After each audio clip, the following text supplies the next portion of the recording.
Hi, my name is MoneyMantha, and I'll be in the studio in real life. Yeah, hello?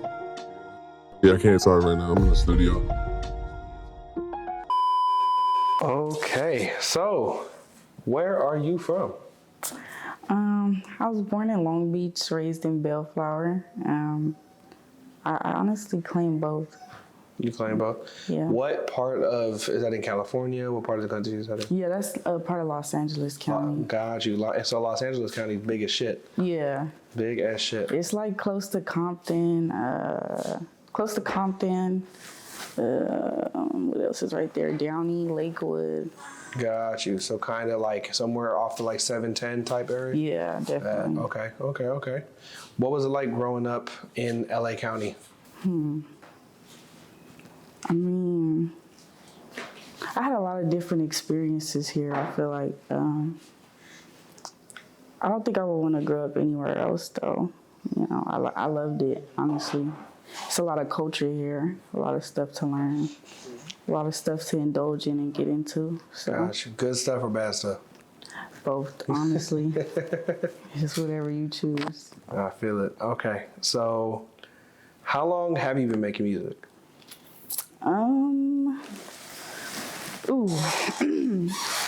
Okay. So I started off as a singer. I was in choir from like 5th grade till 10th grade. And I started rapping, I think like in middle school, probably like in 7th grade or 8th grade. But I wasn't really taking it as serious as I'm taking it now. I just started getting in the studio like last year.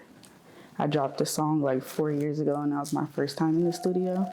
But like the microphone was terrible, so it kind of turned me off. The whole experience turned me off and made me think I was like trash or whatever. Because the song was trash, the recording, you know, the mixing. Mm-hmm. But yeah, and then I recently got in the studio last year, like sometime around April, I think, and that's what made me get back into making music. So I kind of been like on and off with it. It's kind of weird. Gotcha. So were you originally trying to record music as a singer or as a rapper? As a rapper.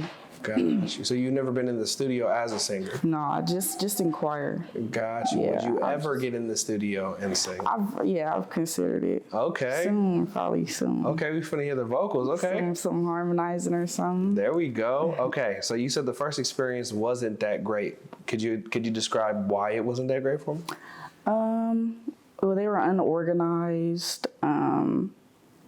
I think they thought I was experienced too, so they didn't really give me like any pointers or anything. Like, I kind of just got in there, recorded what I had, and yeah. But it has like 12,000 plays on SoundCloud or something like that. So it seems like people like it. Like it's something, but you know, I don't like it personally. Got you. So what was bad about it? Like, what was the play-by-play? Like, you walked in and they just kind of left you to try to figure it out, or? No, it was my dad. My dad put me onto these people. Like, he wanted to get me in the studio. So I don't know.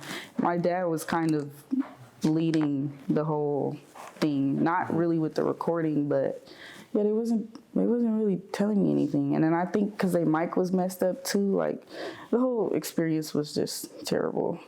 Got you. We kept having to stop and stuff, and they kept having to fix stuff. And so it's probably kind of hard to get something done then, huh? Yeah. Was that, would you say, the worst studio experience you've ever had? Probably so, yeah. Okay, so that was like specifically just the things not going the way that you want to. You've got no crazy studio stories? Yeah, because it turned me off completely. Like, I hadn't dropped after that for like 4 years. I would be doing like freestyle videos on Instagram. That was really my thing. So I was really excited. Excited to get in the studio and like, you know, finally record something and drop some music. But then when I finally did, it was like, you know, it didn't turn out how I wanted it to. So yeah, I would still be doing the little freestyles on Instagram like that. But I stopped after a while too. Gotcha. Do you have any other like bad studio experience stories where you're like, did you have to ever drop kick anybody out the studio, or like you had to squabble or nothing? Not yet. Not yet. Let's hope it stays that way. No, yeah, let's hope it stays that way. People do be trying it though, but I try to stay out the way. Oh, we know. Trust me, we know right here for sure. Okay. Do you have a favorite studio that you like to go to? Obviously, we know you work here with Oob. You know what I'm saying? Yes, Man in the back playing background for today, but if I had to pick, I have not been to a lot of studios, but if I had a top two, 100% honest, I'd definitely say this one. And I forget the studio name, but it's a studio with Marvin Delgado. I don't know if you know who that is. I think I've heard of it. Yeah, he's a really good producer. He's really known. He has a studio in Hollywood. I just forgot the name at the moment. Gotcha. I don't want to say the wrong thing, but no, for sure. Yeah. If anything, we can always link it down below. You know what I'm saying? But it sounds like On the Track. Flower District is doing all right. On the Track. Hell yeah. Okay. All right. So have you ever had any like life-changing moments that like really either helped you get to that next level with music, or like maybe you met somebody you've always wanted to meet? Yeah. Last year I ran into somebody from the Baby Stone Gorillas team. So ever since then, it's definitely been like not super drastic life-changing, but it's been a big change in my music career for sure. Like, I probably wouldn't even be here recording with you guys if I didn't have that opportunity with them.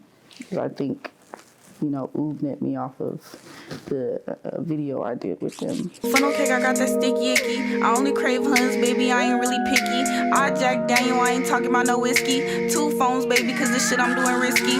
Got you. Okay, so how'd that come about? Like, were you just like coming out of the studio and you ran into somebody on their team, or? No, I was in the jungles and I ran into somebody from there. I was just like doing some business over there, and I ended up talking to somebody, and as we were talking, like I ended up playing my music for them, and then he told me like he was gonna have some people hit me up or whatever. Then we followed each other on Instagram, and then the next day, like Baby Stone Gorillas hit me up saying they wanted to work with me, and they got a studio and like a videographer I could share with them, or I could use. So they really put all that into play. Like they put me in the studio probably the same week. They recorded a video for me, the Risky music video, probably I think within the same week as well. So yeah, that was crazy. No, that's crazy. That's one of the hottest groups at the land too. So it has like 50K streams on YouTube right now. Yeah, there's some divine work happening there, huh? Yeah. All right. Do you have any goals that you want to achieve in music, in like music business? Is there any like collabs you want to do? One thing I definitely want, I think, is to have my own studio. It's something I'm still going back and forth with, but that's one thing. I think I want to have my own artist as well. And definitely to be, successful on myself with my rap career. I want to run across a good deal. I definitely want to work with a lot of like Michigan artists, people out on the East Coast, even some people from the Bay. Like if I could work with Rio the Young OG, that's one artist I want to work with. RMC Mike, YNJ, that whole group right there. Got you. Okay. So the end goal then would be to be like a label owner, mogul. Yeah, something like that. Got you. Okay. Is there any other businesses that you'd want to start? I want to get a cannabis business going. I already have a little something going, but I want to, get some legitimate stuff going, like my own dispensary eventually. And a couple other things too. I still got. It's in the works though. I don't, want to speak on it until I really get it going. No, I respect it. Okay. Yeah.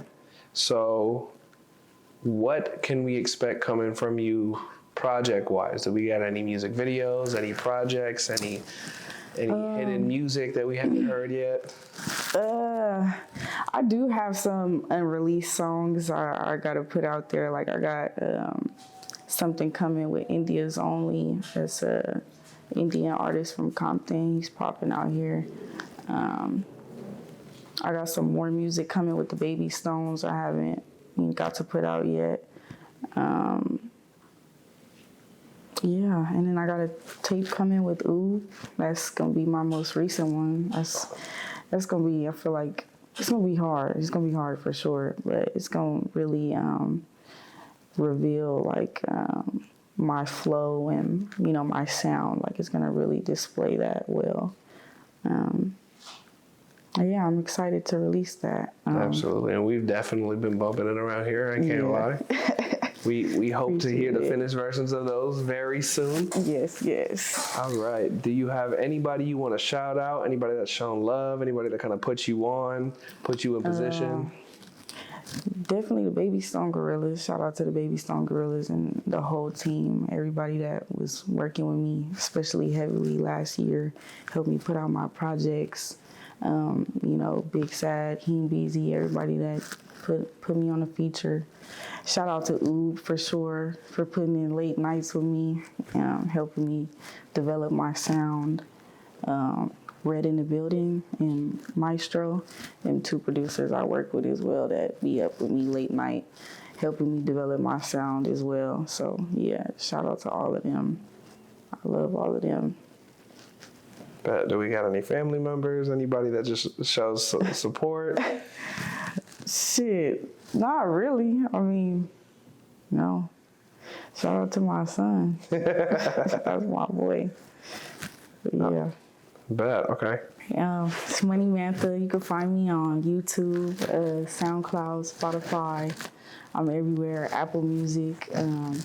Got a project coming this month, this April, sometime towards the end of this month. I don't have an official date yet, but it's coming. You can follow me on Instagram at MoneyMantha, 2 A's at the end. And yeah, I really be in the studio.